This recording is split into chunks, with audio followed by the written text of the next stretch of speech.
Blasphemy of the Beast. Overlooked Articles of the Papal Power by J.L. Green. Narrated by Stedman Ross.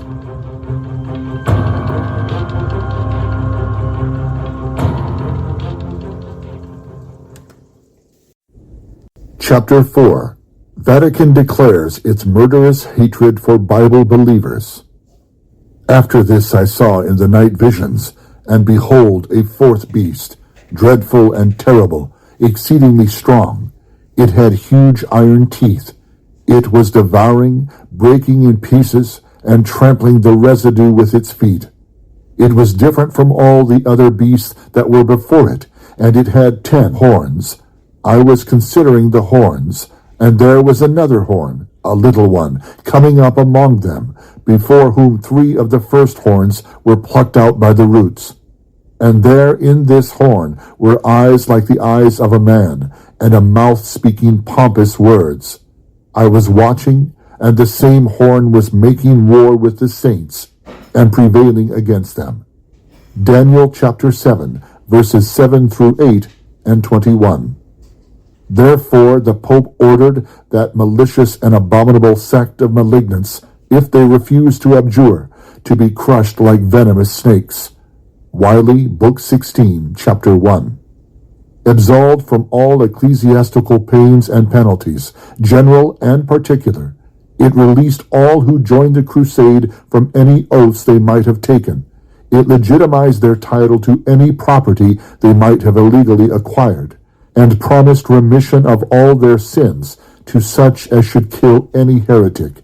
It annulled all contracts made in favor of Vadu, ordered their domestics to abandon them, forbade all persons to give them any aid whatever, and empowered all persons to take possession of their property. Wiley, Book 16, Chapter 1. On August 24th, 1527, Roman Catholics in France, by prearranged plan, under Jesuit influence, murdered 70,000 Protestants within the space of 2 months. The Pope rejoiced when he heard the news of the successful outcome. Western Watchman, November 21st, 1912. There was no village of the Vadu valleys but had its martyrs. The Waldenses were burned. They were cast into damp and horrid dungeons. They were smothered in crowds in mountain caverns, mothers and babes, and old men and women together. They were sent out into exile in the winter night, unclothed and unfed, to climb the snowy mountains. They were hurled over the rocks. Their houses and lands were taken from them. Their children were stolen to be indoctrinated with the religion which they abhorred.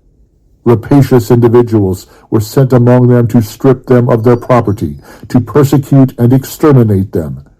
Thousands of heretics, or Waldenses, old men, women, and children, were hung, quartered, broken upon the wheel, or burned alive and their property confiscated for the benefit of the King and Holy See.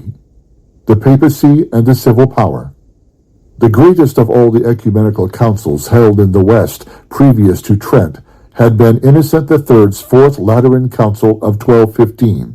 In the third canon of that council, it is enacted that bishops should inquire at least once a year in every parish with power, if need be, to compel the whole community on oath to name any heretics whom they knew.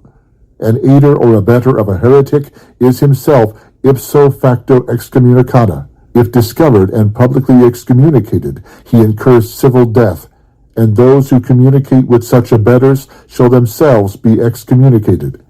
For the heretics themselves, they are to be exterminated, and any prince neglecting to exterminate them is to be deposed by the Pope, who will release his subjects from their allegiance. Even if we would otherwise have doubted what extermination means in its final implications, the word is clearly glossed by St. Thomas Aquinas. Dr. G. G. Colton, Anglican Essays. Experience teaches that there is no other remedy for the evil but to put heretics, or Protestants, to death. For the Romish Church proceeded gradually and tried every remedy. At first she merely excommunicated them. Afterward she added a fine. Then she banished them. And finally she was constrained to put them to death. Cardinal Bellarmine, famous champion of Romanism, cited by Schmucker, page 76. That the Church of Rome has shed more innocent blood than any other institution that has ever existed among mankind will be questioned by no Protestant who has a competent knowledge of history. It is impossible to form a complete conception of the multitude of her victims, and it is quite certain that no powers of imagination can adequately realize their sufferings. W. E. H. Lecky, History of the Rise and Influence of the Spirit of Rationalism in Europe, 1910 edition. For professing faith contrary to the teachings of the Church of Rome, history records the martyrdom of more than 100 million people. 1 million Waldenses and Albigenses, Swiss and French Protestants, perished during a crusade proclaimed by Pope Innocent III in 1208. Beginning from the establishment of the Jesuits in 1540 to 1580, 900,000 were destroyed. 150,000 perished by the Inquisition in 30 years. Within the space of 38 years after the Edict of Charles V against the Protestants, 50,000 persons were hanged, beheaded, or burned alive for heresy. 18,000 more perished during the administration of the Duke of Alva in 5.5 years. Brief Bible Readings, page 16. On August 24, 1572, Roman Catholics in France, by prearranged plan, under Jesuit influence, murdered 70,000 Protestants within the space of 2 months. The Pope rejoiced when he heard the news of the successful outcome. Read The Great Controversy, chapter 15, for the details. Catholics say only 30,000 were slain. Protestants put the number at 70,000. We prefer the latter figure. If there were 70,000 Huguenots, or French Protestants, in Paris the night of the massacre, so much the more justification for the slaughter. We have heard ring out many times the very bells that called the Catholics together on that fatal night. They always sounded sweetly in our ears. Western Watchman, November 21st, 1912. You ask if he, the Roman Catholic, were Lord in the land, and you were in a minority, if not in numbers yet in power, what would he do to you? That, we say, would entirely depend upon circumstances. If it would benefit the cause of Catholicism, he would tolerate you. If expedient, he would imprison you, banish you, fine you. Possibly he might even hang you. But be assured of one thing. He would never tolerate you for the sake of the glorious principles of civil and religious liberty. Catholicism is the most intolerant of creeds. It is intolerance itself, for it is truth itself. Civil and Religious Liberty, in The Rambler, September 8, 1851. From the birth of popery to the present time, it is estimated by careful and credible historians that more than 50 millions of the human family have been slaughtered for the crime of heresy by popish persecutors, an average of more than 40,000 religious murders for every year of the existence of popery to the present day. Of course, the average number of victims yearly was vast greater during those gloomy ages when popery was in her glory and reigned despot of the world, and it has been much less since the power of the popes has diminished to tyrannize over the nations and to compel the princes of the earth by the terrors of excommunication, interdiction, and deposition to butcher their heretical subjects. John Dowling, The History of Romanism, pages 541 through 542. The Church, says Martin Luther, has never burned a heretic. I reply that this argument proves not the opinion, but the ignorance or impudence of Luther. Since almost infinite numbers were either burned or otherwise killed, Luther either did not know it, or was therefore ignorant, or if he was not ignorant, he is convicted of impudence and falsehood. For that heretics were often burned by the Catholic Church may be proved from many examples. Robert Bellarmine, Disputations de Controversies, 1628 edition. There are many unquestionable cases of Protestants punished as heretics in nearly all the lands where Roman Catholics have had power, right down to the French Revolution, right down to 1798.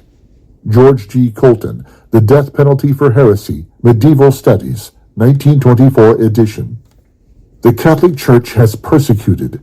When she thinks it is good to use physical force, she will use it. Will the Catholic Church give bond that she will not persecute? The Catholic Church gives no bonds for her good behavior. Western Watchman, December 24th, 1908. The Church may, by divine right, confiscate the property of heretics, imprison their person, and condemn them to flames. In our age, the right to inflict the severest penalties, even death, belongs to the Church. There is no graver offense than heresy, person, and condemn them to flames. In our age, the right to inflict the severest penalties, even death, belongs to the Church. There is no graver offense than heresy. Therefore it must be rooted out. Public Ecclesiastical, Volume 2, page 142. Mr. Raymond Fraser, in the book Catholic Words and Actions, presents documentary proof of the intense persecution of Protestants and non-Catholics in Colombia, South America, between 1949 and 1953. The Catholic Church had the support of the Colombian government in the destruction of many churches and the liquidation of more than 1,000 documented cases, some of whom were shot, drowned, or emasculated. He says there is evidence of over 60,000 killed. Pope Pius XII awarded the President of Colombia with one of the highest awards which the Church bestows, and praised Colombia for its example of the Catholic faith.